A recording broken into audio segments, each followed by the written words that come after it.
홍준표 시장 입장에서는 지난 대통령 선거가 자기가 기회였을 거라고 생각했을 거예요. 근데 네. 정말 느닷없이 윤석열을 갖다가 옹립한 사람들이 네. 떼치기 당했다 생각하지 않겠어요? 게다가 자기는 그렇게 가까웠던 사람들이 뭐 윤한홍, 장재원 다 홍준표랑 가까운 사람이에요. 이 분을 못 사겨갖고 한 번도 아니고 또 이번엔 또 한동훈이 그리고 이제 본인이 트럼프도 있고 바이든도 있지만 이분도 이제 70대로 들어갔는데 그러니까 거의 마지막 기회라고 지금 보지 않겠어요? 그 말씀은 다음 대선도 여전히 뜻을 갖고 계시다. 당연히 뜻이 있지 않겠어요, 그분이?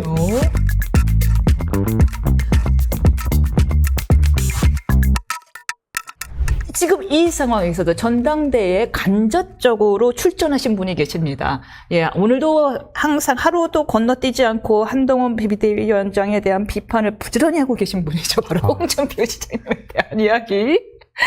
숨어있는 출전 선수 홍준표 시장에 대한 이야기를 좀 나눠볼까 하는데. 이건 어떻게 대구에 있는데도 중앙에 있는 거죠? 아우, 제 옆에 있는 것 같아요. 옆에. 제주가 정말. 그러니까요. 혹시 이렇게 여쭤볼게요. 의도된 건가요? 자신의 존재감을 늘 드러내기 위해서 가장 강한 상대를 두고서 계속 스파링을 하시는 건가요? 홍준표 시장이 의도하지 않고 하는 게 뭐가 있겠어요? 그렇습니까? 다 의도해서 하는 거죠. 그런 스타일이세요? 계획형이세요? 즉흥형이 아니라? 이분은 이제 자기가 여러 번 밝혔잖아요. 지금 다른 뭐 나경원도 이 당에 오래 있었다, 오세훈, 다 그런 얘기, 원희룡 다 얘기하지만 한나라당 때 붙어 있었던 분들이에요. 길어봐야. 이분은 신한국당 때 들어온 분이에요. 신한국당. 신한국당, 소위 말하는 96학번. 그 유명한 96학번. 86이겠죠. 아니, 그러니까 1996년도 국회의원 출마해서 들어온 분. 그래, 그분들을 96학번이라고 불러요. 예. 학번은 아니고 하여튼 이게 대단했던 선거인데 일로 삼김이 이제 충돌했던 선거 아닙니까? 신한국당 그때 공천받아 송파에서 나온 걸로 알고 있는데 그때 어쨌든 그 전에 유명했던 모래시계 검사로 유명했던 분이 영입돼 갖고 스타 검사가 지금 한동훈 위원장보다 인기가 더하면 더했지 덜하지 않은 상태로 들어왔어요. 모래시계 검사로 마케팅을 하셨죠. 한동훈 비대위원장은 오늘 스스로 오글거리다 표현했는데 조선제일검으로 명명되고. 그 옛날에 제가 저 이런 것도 했다니까 옛날에. 예. 홍준표와 찐빌방의 공통점. 뭐예요? 열 몇 가지 쫙 했어요. 네. 그런 게 있어. 네. 거기. 찾아보겠습니다. 제가 모래시계 화끈하다. 쫙 있어. 그게 서민적이다, 이런 게 있는데. 모래시계, 화끈하다, 네네. 서민적이다. 그 다음, 여자들이 좋아한다도 있었던 거. 하여튼 그런 게 있었어. 하여튼, 그러니까 찜질방과 홍준표의 공통점. 옆에 있으면 땀이 삐질 난다. 근데 어쨌든, 처음에 이제 제가 기억해요. 그분 처음에 딱 들어왔을 때. 그때 그렇게 되고, 선거법 위반이라 그래갖고 이제 야인 생활을 했고, 이해창 대표실에는 이제 저격수로 그때 이재호, 김문수, 홍준표, 그다음에 정영근 날카로웠죠. 이렇게 하면서 그때 저한테 그러더라고요. 여러 번 얘기를 했는데 내 이재호, 김문수 내 존경한다. 그게 왜 존경해? 운동권이잖아. 운동권이라는 말을 그냥 한 게 아니라 DJ 정권 때 맞서 싸우려고 저격수를 하는데 저격수를 하니 정말 정권에서 보면 눈에 가시들이잖아요. 그러니까 정말 조심 하나라도 걸리면 안 된다. 이 생각을 계속 했다는 거예요. 근데 자기는 그 생각을 계속 하고 하는데 이재호, 김문수는 정말 종교에 가까운, 종교인에 가까운, 성직자에 가까운 생활을 하더라. 정말로 검소와 이 이게 청결과 이 사람들은 부패하고 거리가 멀어도 청빈한 그 삶 자체. 그걸 딱 옆에서 보니까 이 사람들은 거의 성직자의 삶을 사는구나. 보면 사실은 성직보다 나을 수도 있어요. 그때 당시 다른 사람들은 모르지만 김문수, 이재호 두 분한테는 그걸 느낀 것 같아요. 그래서 존경심을 가졌던 것 같고. 정말 깔끔한 사생활과 자기관리로 유명하셨어요. 예. 그리고 이분이 이제 공천심사위원도 이제 2004년도에 하고 들어와서 이제 박근혜 대통령하고 그렇게 관계가 안 좋았는데 박근혜 대표가 혁신 연장을 딱 앉혀요. 그게 그 유명한 집권까지 됐던 그 혁신안을 만든 게 홍준표 혁신안이에요. 그러니까 대통령 나가는 사람을 당신과 미심 50대 50으로 하고 더 중요한 건 지금 문제가 당권 대권을 1년 6개월 전에 분리한다. 이건 완전히 홍준표이 이명박 시장을 위해서 예. 박근혜 저 기득권을 없애려고 한 건데 이걸 박근혜 대표가 받아줘요. 예. 2005년 11월 달에 이걸 제가 그거 8월 달에 연찬회 했거든요. 이거 마지막 하는 연찬회 홍천에서 제가 강사였잖아요. 그러셨어요. 거기 가보니까 분위기가 살벌하더라고. 근데 어쨌든 그거를 받아서 11월 달 통과를 시켜요. 그게 지금까지 당권 대권 분리 1년 6개월 조항이 있는 거예요. 그런 것도 했고. 이분이 그리고 이제 서울시장도 처음에 이제 2006년도 서울시장 나가는데 맹영규 친박에서 지원하는 맹영규. 근데 뒤따라서 이제 나갔는데 결국 뭐 해바뀌어서 강금실 바람이 부니까 오세훈이 불려 나오면서 근데 오세훈은 사실 그때 출마할 자격이 없었어요. 왜요? 당비를 안 냈어. 그 당원 당규에 네. 당비 안 낸 사람 후보 자격이 아예 없어요. 그래서 사퇴할 생각도 있었어. 그러니까 당연히 사퇴하는 게 맞아. 네. 당비를 안 낸 사람이 어떻게 예. 그랬는데 또 맹영규 홍준표가 선배들이라고 또 그때만 해도 그런 낭만이 있어요. 그냥 같이 합시다. 이래갖고 끼워줘갖고 홍준표가 후보가 돼. 그냥 물고 늘어졌으면 예. 후보 자격 아마 오세훈 후보도 출마를 고집을 못했을 거예요. 당비를 그때까지 안 냈기 때문에. 그러니까 그분도 나갈 생각이 있었던 건 아닌데 불려 나왔어요. 오세훈 후보도. 참 홍 대표, 홍 시장님이 여러모로 좀 화끈한 데가 있어요. 그리고 아슬아슬하고 그때도 뭐 그리고 이해찬 총리 불러놓고 그냥 한판 하잖아요, 둘이. 그 설전 지금도 아마 그 아카이브 찾아보면 있을 거예요. 홍준표하고 이해찬의 그 설전은 아주 굉장하죠. 예, 그런 설전도 했는데 어쨌든 그 서울시장 잘 안 됐고 그리고 대선 후보로 2007년 경선에 뛰어들어요. 그래갖고 이명박, 박근혜, 홍준표, 원희룡 이렇게 경선하거든요. 근데 그때 무슨 대운항가 뭐 MB 공약이 있는데 이걸 막 비판하더라고. 네. 그때 TV 토론에서 이명박 후보가 물어요. 아니, 2005년 가을에 우리 홍준표 후보가 나를 그거 막 칭찬을 그거 잘한다고 막 하더니 왜 지금 그거 공격하냐. 예. 그러니까 뭐라 그러냐면 이분이 그땐 그거 시장님한테 잘 보여갖고 서울시장 한번 해보려고 쓴 글이고 그렇게 해서 다 웃고 넘어간 적이 있는데 이제 이런 분이 이제 그분이죠. 그래서 그때 뭐 당대표 선거도 하고 천신만고 끝에 2011년에 당대표가 됐는데 오세훈 시장이 무상급식 하는 바람에 보궐선거 11.6 보궐선거 치고 뭐 디도 사건이 있어서 그만 내려오고 뭐 이렇게 쭉 온 거죠. 그 뒤에는 뭐 이분의 얘기는 뭐 그러니까 그분은 내가 뭐 한나라당 이 보수당에 내가 적자다라고 주장할 만큼의 자격이 있으시네요. 근데 이제 그때만 해도 예. 젊었을 때만 40대 50대만 해도 굉장히 개업하고 중도지향적이었어요. 그런데 박근혜 대통령 탄핵이 있고 나서 예. 자유한국당 후보로 나와서 굉장히 이제 보수 행보를 하죠. 예. 그때는 아마 사실 본인이 대법원 판결에서 무죄를 받아갖고 출마 기회를 겨우 얻었는데 그때 후보가 되는 것도 극적이에요. 왜냐하면 친박은 그 김진태 후보가 나와 있었거든요. 근데 왜 홍준표가 됐냐? 제가 추측하기에는 이미 바깥에는 반기문을 옹립하려고 다 나가 있는 상황이었지. 뭐 이렇게 뭐 김무성도 나가고 다 나가 있는 거예요.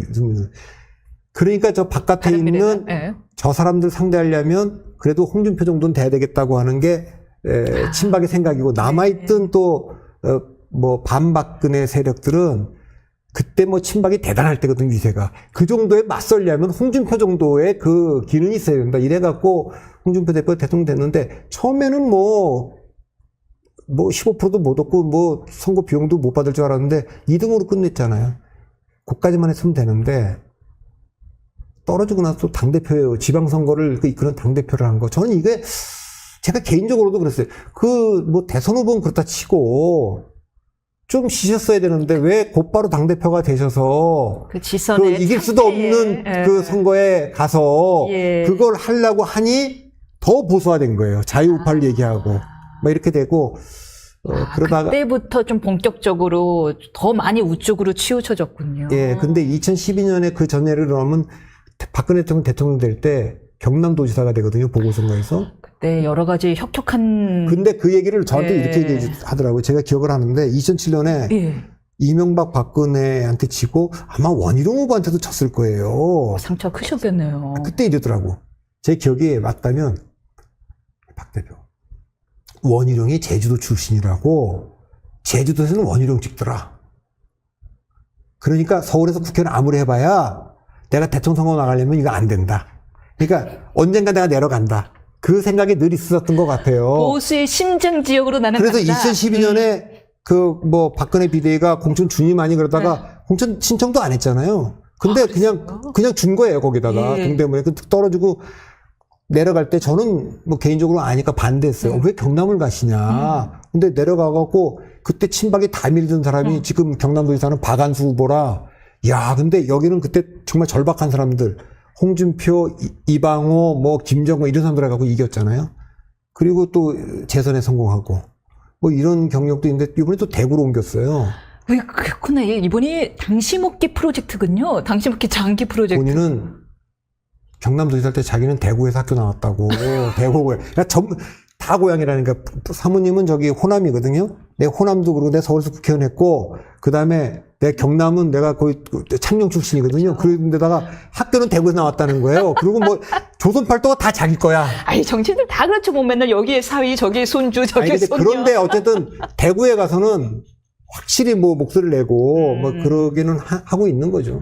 대구 그럼 시민들의 목소리를 반영하는 거예요? 한동훈 비대위원장이 만나자는 요청을 거부할 정도, 둘이서 뭐 사실 직접적으로 설전을 오고받은 것도 아니고 둘이서 선거를 해갖고는 서로 지고 말고 이런 문제도 없는데 왜 이렇게 유독 한동훈 위원장에 대해서는 뭔가 마음속에 악감정이 있나 싶을 정도로 이런 거친 말들을 쏟아내는 근데 뭐 거예요? 아니라고 얘기하지만 그 홍준표 시장이 내뱉는 말의 대부분은 사실 그 한동훈 위원장만이 아니라 윤석열 대통령한테 적용해도 거의 다 맞는 얘기예요.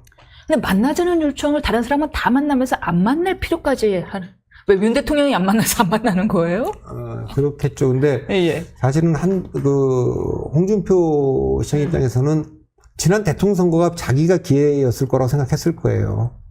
그렇죠. 진짜 또 일부 이긴 부분도 있으니까. 민심에서도 이겼고. 이겼으니까. 근데 네. 정말 느닷없이 윤석열을 갖다가 옹립한 사람들이 네.